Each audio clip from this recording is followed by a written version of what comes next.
We'll start off with our short business meeting before we introduce Derek as our speaker. How many, can you put your hands up, how many of you here are NUF members? Oh, a goodly number.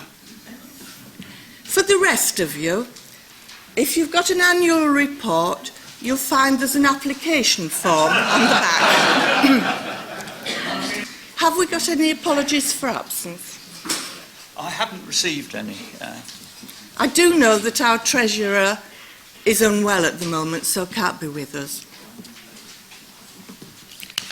We'll start with just a short period of silence to remember those members of the NUF who have died in this year.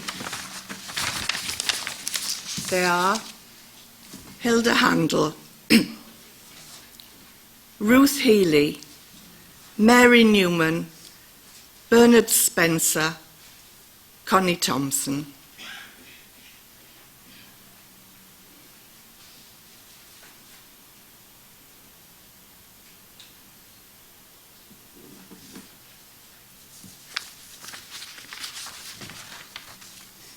The NUF prayer. We give thanks for the light and life, for the pageantry of field and sky, for the laughter of children and the hand of a friend. We give thanks for the gifts of poetry and music, for beauty unfolded in the arts, for philosophy and science, and all that helps us in our quest for meaning. May the divine spark in each one of us inspire us with the courage and the strength to seek the universal truth in the many diverse ways of our earthly life. Amid conflict and strife, may we be enabled to discern the living spirit working in the hearts of others. May we be joined in sympathy with the needs and longings of all, expressed or unexpressed, so that all may rise in fellowship from the darkness of ignorance and draw nearer to each other and to the eternal. Amen. Can we have a proposer and a seconder for the acceptance of last year's minutes, which are in the back of the annual report? Someone who was here.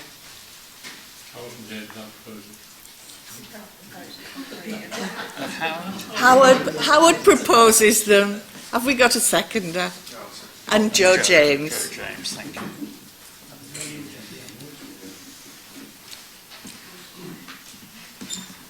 I'll hand over to the Secretary, Ken Smith, for his report.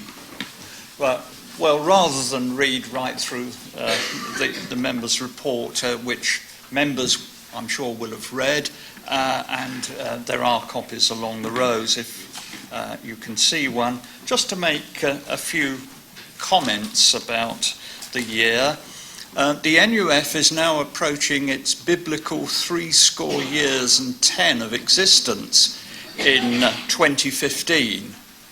And I'd just like to say that as organisations get older, like people, they need care, attention and support. So thank you, all those who are members, for your support of the NUF. I think we achieve a great deal. We produce regular publications that members receive by email or through the post. 20 pages a month. That's 3/4 more than the Unitarian. We have the website, so ably maintained by John and Joan Wilkinson. We have their wonderful video meditations, which they developed in the last few years, posted monthly on the website. There's a great deal I think we can congratulate ourselves for. But if, as we approach 2015, we don't just need your subscription, we do need assistance in running this organisation. I'm looking particularly this year as editor of the newsletter for articles about Unitarians acting, not just talking. We know Unitarians talk very well. And I started to try and develop this theme with the article in the last edition by Louise Baumberberg about the Simple Gifts Project. I'm looking for more of the same. Our members' survey this year showed that its personal experience reports that they are particularly interested in. So the NUF is a mutual organisation. Please, if you're a member, try and spread news of us to others, to those who aren't. If you have members of your congregation move to an area where there is no Unitarian chapel, the NUF is a way of preserving their connection with the movement. We need new members to provide energy and new vision for what we can do. The digital age, I think, gives us enormous opportunities, but without really practical support, there can be no guarantee that the NUF will reach beyond its 70th birthday. It would be wonderful to look forward to its centenary. I haven't got any remarks really, other than to reiterate what Ken Smith said. We do need help in terms of providing a valuable resource to members who can no longer get to church and those who are coming in and making outreach for the Unitarian movement generally. This doesn't just happen, and we are this unique fellowship that needs a lot of support to make the most of it, because it is a valuable resource we have. Any other business?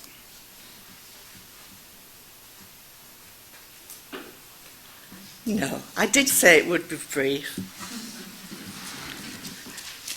It's a good long while since Derek McAuley, our chief officer, came to speak to us when he was taking up his role. He was very new to it, and he was talking about what he hoped for from the next few years. We'll probably learn if he's achieved those, but what challenges he's faced, but what opportunities he's come up against along the way. So I'd like to introduce Derek.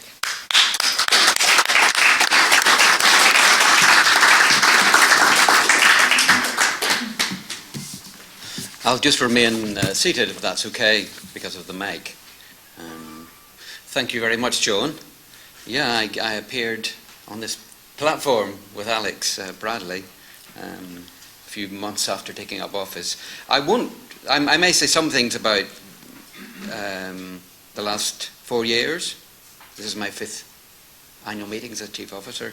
I will talk more about the challenges and opportunities as I see them after my experience of the last 4 years, and about the Unitarian future.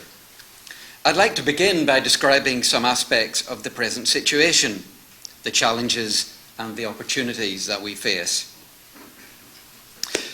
many problems, and cannot, on the basis of recent and current trends, contemplate the future with a great deal of hope. Changes have been too local and piecemeal to constitute an adequate response. There seem few reasons to believe it is likely to address its many challenges successfully. Attendances have been declining over the past few decades. The numbers are alarming. However you measure it, the trend is relentlessly downward. And if the present trend continues, it will get much worse. Statisticians envisage a calamitous decline. All activities are less well supported than they used to be, and the church's beliefs and ideas are less well understood. Inevitably, the decline in attendance has had a negative effect on finances. It seems unlikely that it will be able to maintain the full range of ministries. There are fewer full-time paid ministers. When all the factors are taken into account, it doesn't seem unduly alarmist to say that things could not become worse yet. The patient may not survive. Internal focus is a classic symptom of lost direction and confidence. The difficulties create heavy daily burdens and dilemmas for those whose task it is to lead. However, things have not stood still. Worship is very different. Buildings have been reordered to make them more useful. Ministry is shared. Most members recognise that they too are ministers. Outreach takes place. This is, in fact, it's not a description of the Unitarians. It's a description, some of you will have guessed, of the Church of England. It's from a book by Keith Elford called Creating the Future of the Church. I heard Keith speak last December at a conference. He's a minister, but is employed as an organisational consultant.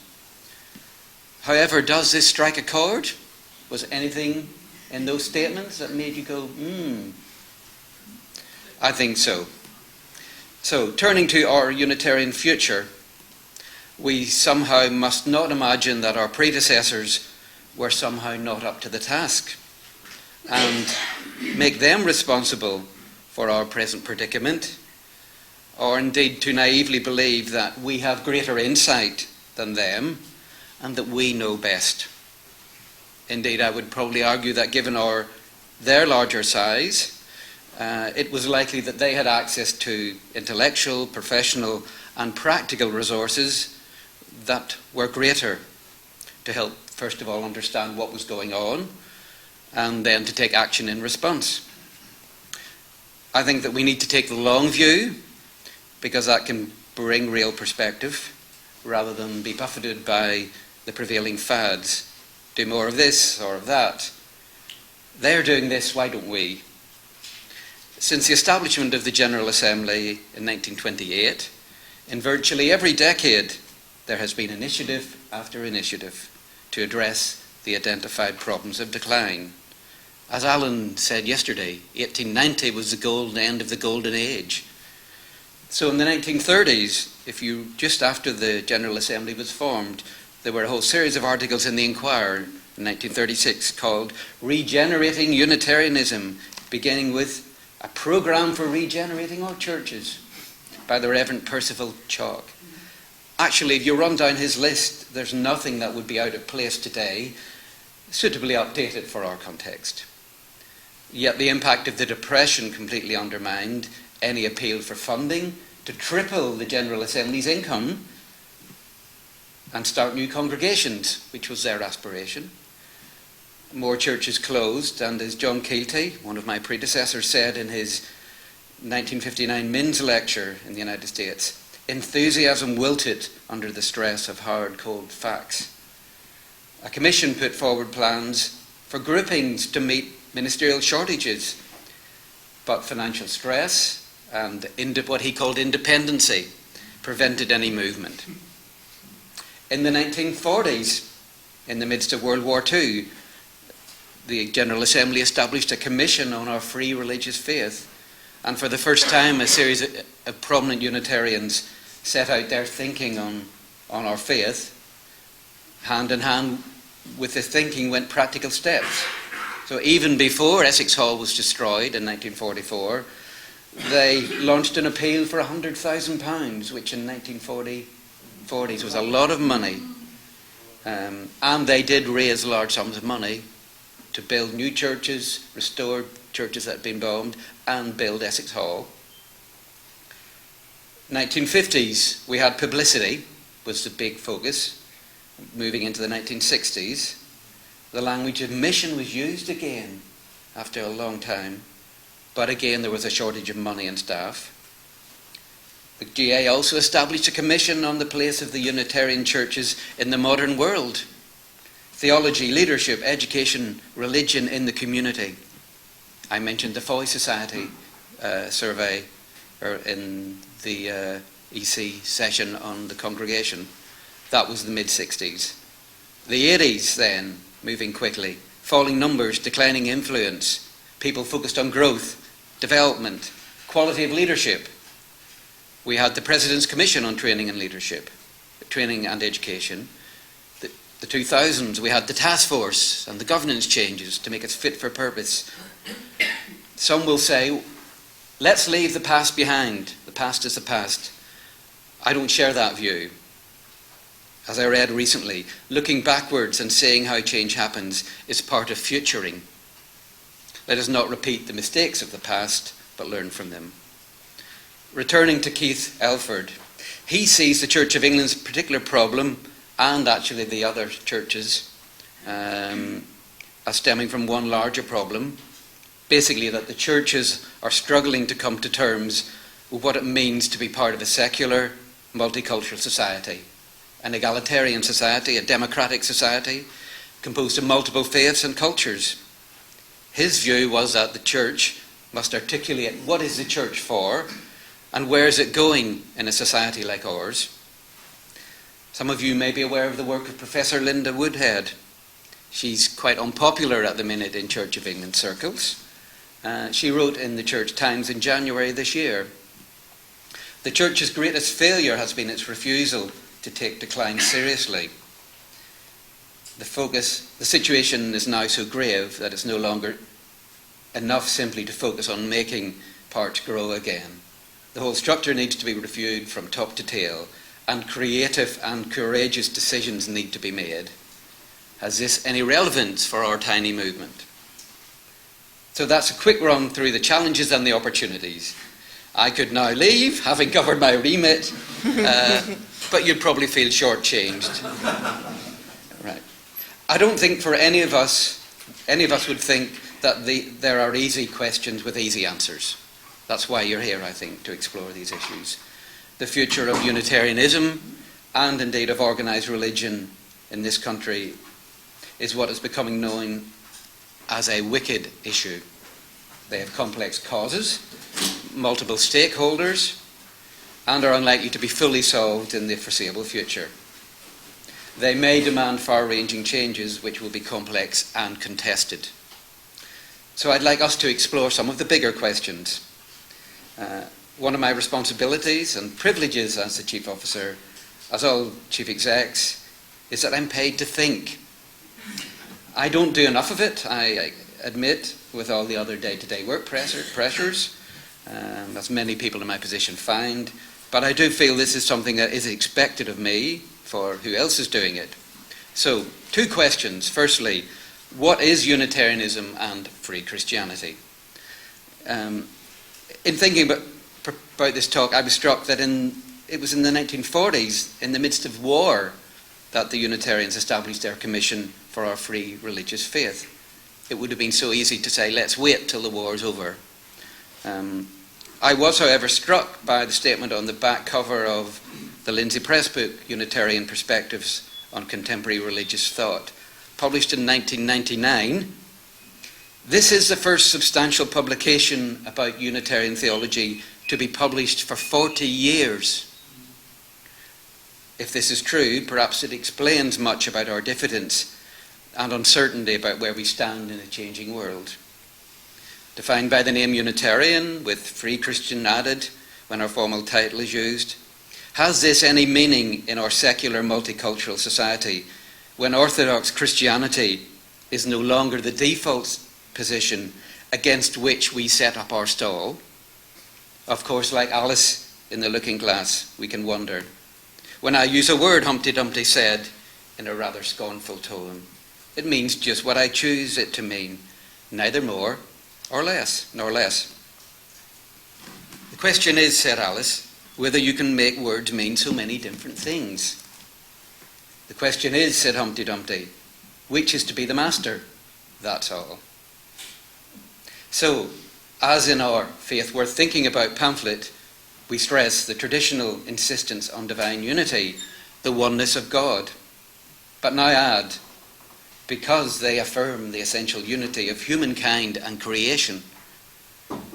In this postmodern age, when there's no truth and there are no grand narratives, This is, of course, acceptable. With our recent work on the new GA website, this has emerged as a question. I have personally always regarded the What We Believe pages as fairly inadequate. We're now moving into Unitarianism Explained, and the professional help that we've been using to help compose the material in a web-friendly way has challenged us in our efforts to ensure that we assist the seeker, the person who comes to our website, to find out who we are and what we stand for. You may be interested to learn that the importance of community has been stressed, given that many people pursue their own spiritual path, interestingly buying in practices from independent self-employed practitioners. For too long we've had a very individualistic view of what Unitarianism is. Everyone is on their journey and you can believe what you want.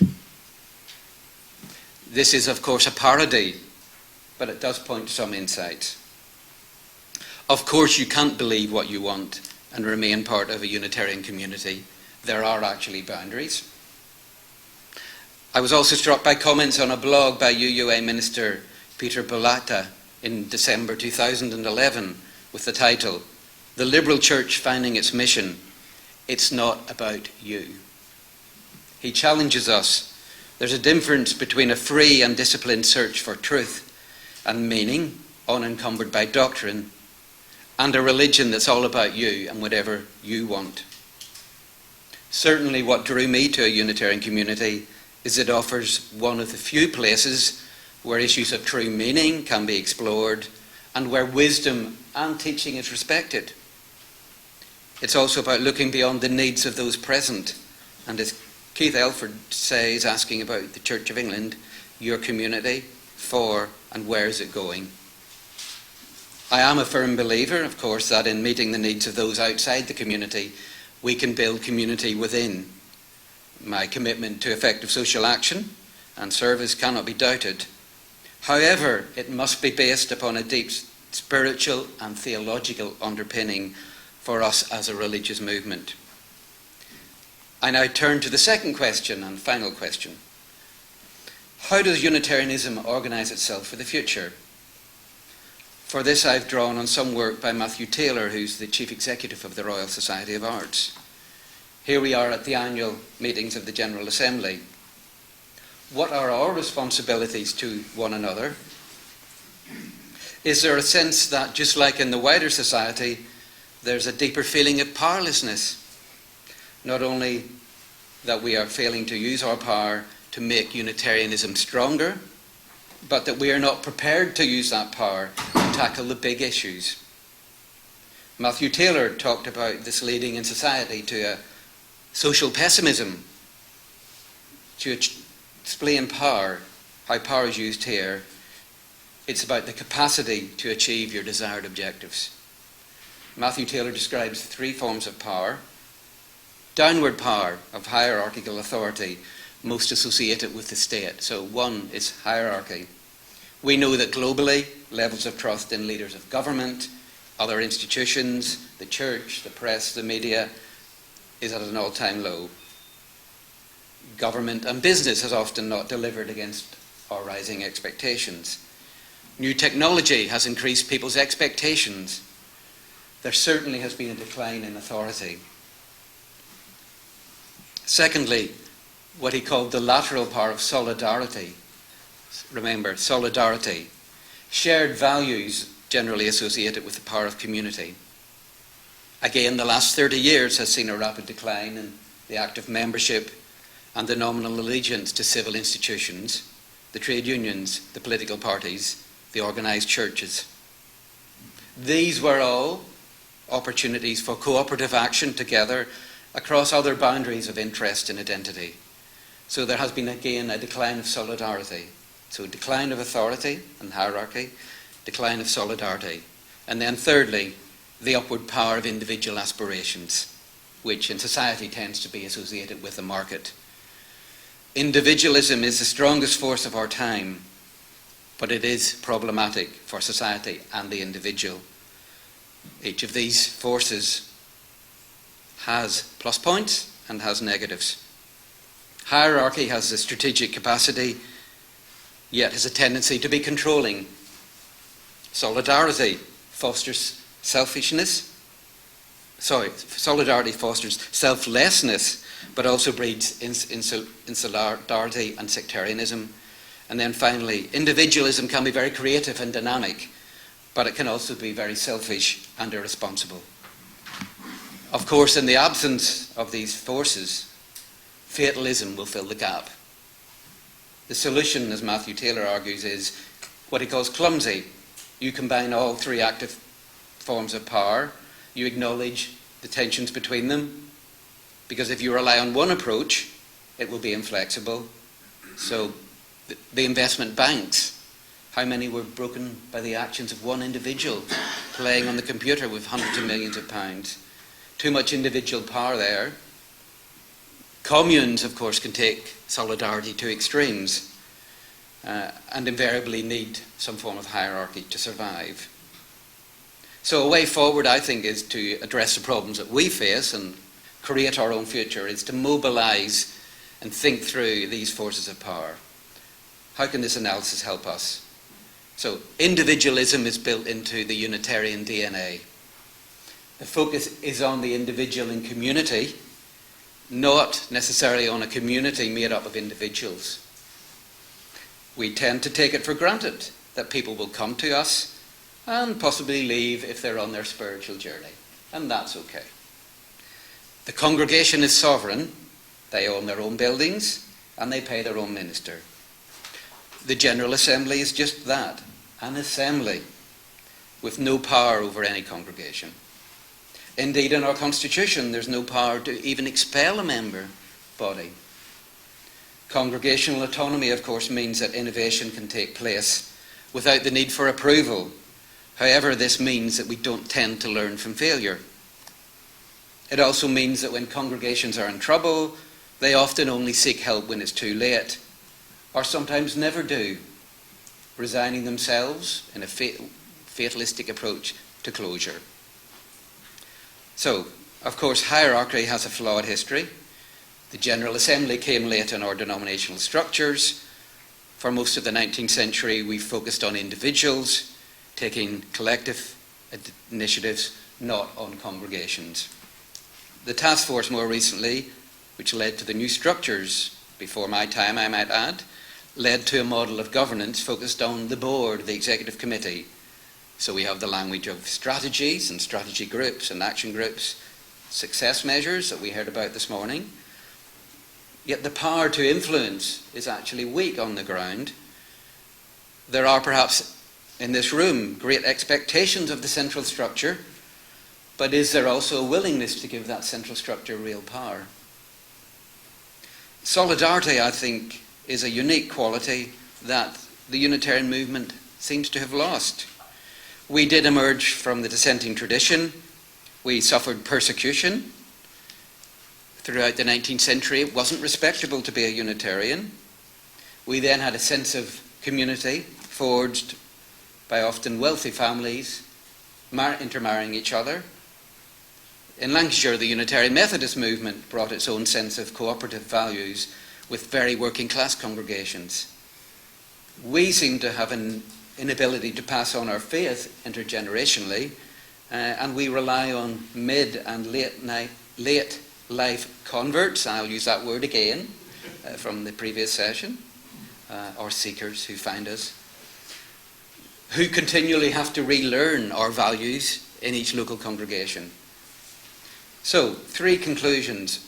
We have to recognise that our Unitarian future is not going to be easily found, or there's going to be a coherent answer. It will be clumsy. Some people will agree with it, some won't. Some things will work and some things won't work. What works in one place won't work in another. Secondly, we need to accept that too much emphasis on one approach means that we'll be unlikely to solve this wicked problem. And thirdly, we need to ensure that the initiatives that we take collectively as a General Assembly need to be based on a proper, deep understanding of the complexities of the issues that we face. And that just because something works in, for example, another country, doesn't mean that it will work here, which I think is quite pertinent given the dominance of Unitarian Universalist Association thinking and the approaches because of the sheer scale of the UUA, and that does influence us in many ways we perhaps don't realise. And with the web, increasingly much of our material in worship and in organisation and ways of thinking is from that dominant American society, and we are not America. We can learn from America, but let's apply their approaches in our context. So I'll finish with some ideas to get you thinking about where I think change is needed. So, solidarity. Many of us grew up in the period where, in the public mind, expressing solidarity with someone meant going out on strike with them, in the support of them, and it clearly wasn't against the law. It is said that where you put your money says a lot about your values. So with our individualistic congregational cultures, our resources are very concentrated. I see congregational accounts. I also see situations whereby a few £1,000s could make a real difference. So I would ask, how can we truly show solidarity with our neighbours financially? Is it morally right to sit on massive cash reserves when we and you could have more impact by investing it elsewhere? What about our sense of solidarity with emerging Unitarians in other countries? We are amongst the most wealthiest country in the world, yet some Unitarians in Africa exist on less than $1 a week. Where did the foreign in the British and Foreign Unitarian Association go when it merged with the General Assembly? In relation to the General Assembly's work, then, thirdly, we do need to do less, I would argue, but better. We need to improve accountability and, for example, not expect volunteers to be managers of significant projects. This is where some of the ideas of hierarchy are in fact beneficial, as opposed to individuals doing their own thing. When the GA awards grants, it needs to hold the recipients accountable. If congregations benefit from accepted status, at the very least they need to acknowledge what this means for them as a non-registered charity. Reflecting finally on the first question, can we collectively come together to create circumstances whereby the issues of our faith can be addressed at depth, not just with width? I feel that we need to have more opportunities to look at depth, both academically and theologically. I don't think that hard-pressed ministers can do this alone, and I don't think that our tutors in the colleges can do this alone. Should we be exploring the opportunities to create a lectureship in a university focused on Unitarian studies? There's a Quaker lectureship at Woodbrook linked to the University of Birmingham. Are we prepared to support this financially? I don't think the Church of England would not have a situation where the theological depth of their faith is not explored. And then finally, what collective stories do we tell? If Unitarianism is not about creeds and a belief that we all sign up to, the stories and narratives of our own is our way of expressing our identity. So how do we create situations where our collective and individual stories can be told? And that's why the youth panel's work was, again, so interesting this morning, that they're looking for the moments of magic. Well, we all have those stories. A recent president of the GA stated, "We are a very diverse movement, perhaps too diverse." Do you agree? And what do you consider to be the advantages, drawbacks of this diversity? I think the issue of individualism versus solidarity or diversity stresses the individual. And does that focus us then on the "it's all about me" stance as opposed to the community? So maybe my plea today is to let's think about solidarity and community as central to what Unitarian ism needs to be, as well as honour individualism. Valuable, of course, and that what has probably drawn us to, most of us, to a community. So, yeah. Right. But keeping all three in balance. Yes, we need, not necessarily in balance, and different solidarity. But solidarity to play we need to focus. Yeah. Right. You know, the congregational survey shows the ages. If we look round here, they're probably mostly white faces. It probably, in terms of the way we think and that, we are not diverse. We're diverse around a very small point. Are we a church for white middle class individualists? Is that our niche? And if it is, and we accept that, well, we're not going to grow in any large numbers. Can we move on from that, Derek?